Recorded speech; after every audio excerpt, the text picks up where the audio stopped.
टिप्पणी देखिए, प्रफुल्ल ठाकरे हमारे दर्शक ये कह रहे हैं कि आरबीआई को अब रेट बढ़ाने पड़ जाएँगे, डॉलर बेच-बेच करके कब तक रुपए को सँभाल पाएँगे। तो मतलब अब ये चिंता आ रही है कि कहाँ तो हम रेट नीचे जा रहा था, उस साइकिल में थे।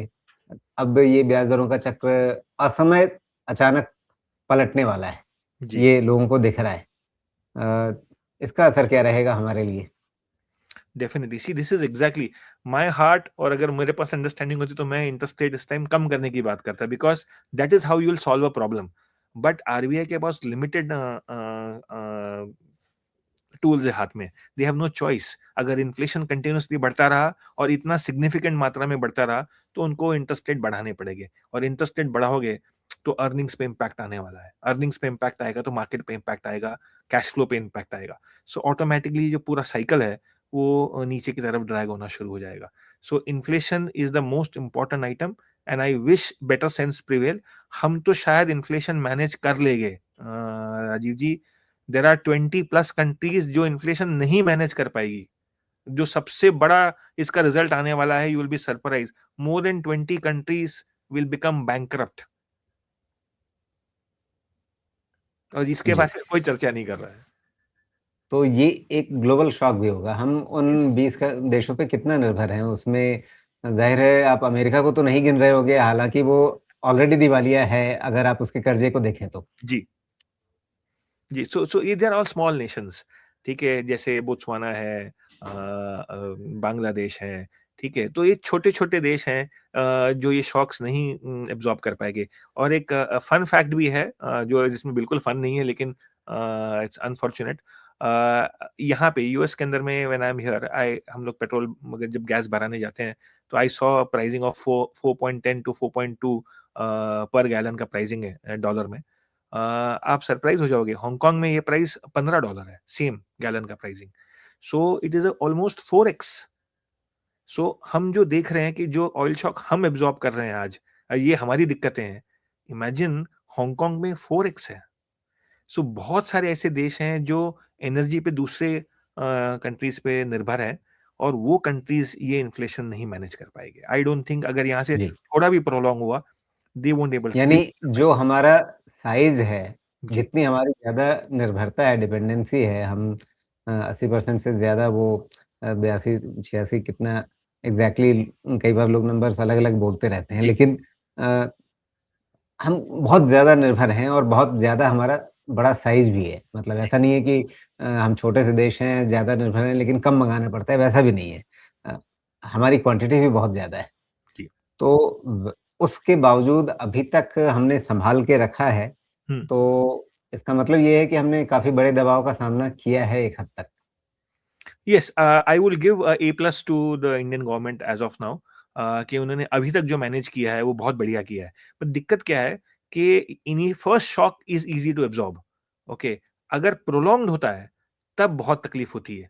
जैसे अगर आप जापान के बारे में देखो तो you will be surprised, they have oil reserves, और उन्होंने अपने पास रिजर्व नेक्स्ट 27 मंथ्स का फिल करके रखा है। Look at the prudence, look at the mindset of the people. जब उनको पता है कि हम किसी चीज पे डिपेंडेंट है, तो उन्होंने उसका 27 मंथ्स का उन्होंने, और हम वो नहीं कर पाए। तो आई थिंक हाइड्रोजन ये सब चीजों के अंदर में गवर्नमेंट को बहुत एक्सेसिव आके इन्वेस्टमेंट्स करनी पड़ेगी। ये टाइम पे बैकफुट रह के काम नहीं चलेगा। जी। ये गलती कांग्रेस गवर्नमेंट ने की थी कि वो बैकफुट पे आ गए थे एक्सटर्नल रीजन की वजह से, and they paid the huge price for it. Okay, I think Modi government should not make that same mistake. They should learn from the previous mistakes and immediately invite investments in renewables, in hydrogen, and ensure कि ये shock limited हो जाए और ये prolong ना रहे। हाँ, लेकिन इन सब चीज़ों में आप निवेश मँगाएँगे, जब तक वो चीज़ें काम में आएँगी, तब तक तो ये संकट आएगा और निकल भी जाएगा। मतलब ऐसा है नहीं कि आपने आज निवेश मँगाए और अगले महीने से आपका रिन्यूएबल चालू हो गया। इतनी तेज़ तो हम काम कर नहीं पाएँगे। तो लेकिन वैसे एक और में चीज इसमें, जो वर्ल्ड की ऑयल की रिजर्व्स है वो भी बहुत बुरी तरह डिप्लीट हुई है वॉर में, और आने वाले दिनों में और भी डिप्लीट हो सकती है। सो जो मैं कह रहा था कि प्राइस एक चीज है और कंसिस्टेंट सप्लाई सेकंड चीज है। You might not gate consistent supply, और वो रिस्क फैक्टर हम नहीं कर रहे हैं अभी। क्योंकि अगर वर्ल्ड में एनर्जी का सोर्स ही जो है उसी को अगर आप डिस्ट्रॉय कर दोगे, तो आप कोई भी प्राइस स्क्रीन पे रखिए, आपको माल तो नहीं मिलने वाला उतना। तब आप क्या करोगे? और हमने देखा है कुछ दिनों में कि कुछ जहाज यहाँ से कहीं और चले गए, and all these things will happen. So what will you do at that जी, पॉइंट ऑफ टाइम? बिल्कुल। तो सरकार ऐसा क्या करे जिससे जो हम 15 साल पहले जिस ट्रैप में फँसे हुए थे कि आप लोगों को कहते थे कि हम आपको सब्सिडी दे रहे हैं, लेकिन असल में आप उनसे टैक्स वसूलते थे। ऊँचा जी, टैक्स भी वसूलते थे, सब्सिडी देने का आप उनको झुनझुना भी पकड़ाते थे। तेल कंपनियों में जो ओएनजीसी से आप सब्सिडी लेकर के तेल मार्केटिंग कंपनियों को देते थे, तेल मार्केटिंग कंपनियों को बैंकरप्ट करके रखा था। शेयर बाज़ार में कोई तेल कंपनियों को हाथ लगाने को छूने को तैयार नहीं था, मतलब चिमटे से छूना उसके लिए भी तैयार नहीं, ये जो जो हालत थी। मतलब अछूत बना के रख दिया था इन तेल कंपनियों को शेयर बाज़ार में। हम एग्ज़ैक्टली। उस ट्रैप में वापस ना फँसे इसके लिए क्या करना है?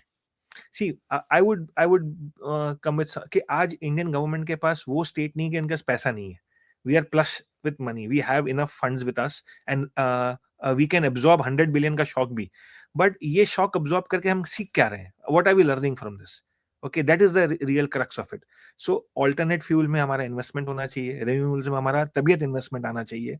जैसे पीएलआई स्कीम था, ठीक है, इमीडिएटली एक स्कीम आ जानी चाहिए कि जितने भी रिन्यूएबल्स कंपनीज हैं उनको ये एडवांस। तो क्या होगा, नए बिजनेसेस और नई चीज को स्केलेबिलिटी मिल पाएगी।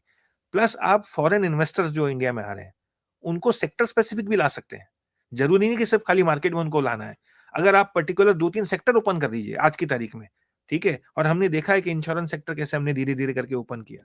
तो if you can open this sector for some time, कि रिन्यूएबल्स में जो भी इन्वेस्ट करना चाहता है इंडिया के अंदर में, we will give them some tax holiday and tax benefit. आपकी ये जो साइकिल साल 1.5 साल के बाद होने वाली होगी, जी, शायद 6 महीने में कंप्लीट हो जाए। So see, you have to be बिल्कुल। Prudent, you have to be active. आप बैठ के मार नहीं खा सकते।